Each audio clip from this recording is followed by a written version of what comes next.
What do you see as some of the global health challenges that we as responsible people should be addressing? One of the biggest issues right now is trying to make chronic illness affordable.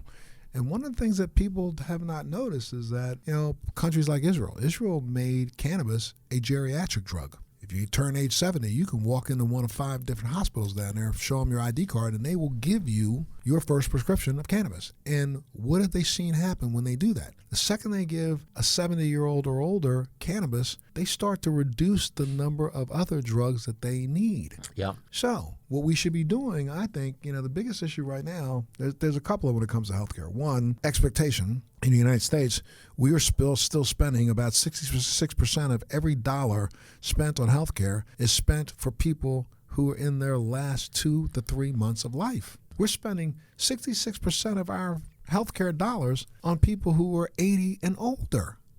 And I'm not.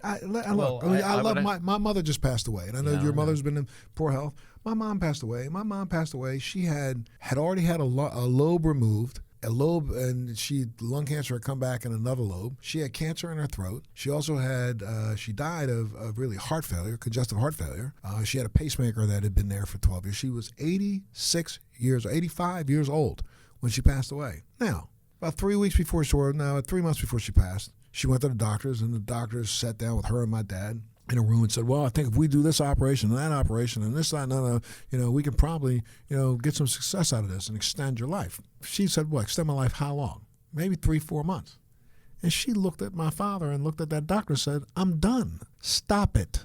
Mm-hmm. I'm not going to do this. And literally went home and that day told my dad, I'm staying here for about the next month, but then you're putting me in hospice because I don't need to go through this. Why am I going to go out the door spending $1.5 million on an operation that's going to give me 3 or 4 more days laying in a bed hooked up to tubes? Well, that's why lifespan is only part of the equation. Health span, no question.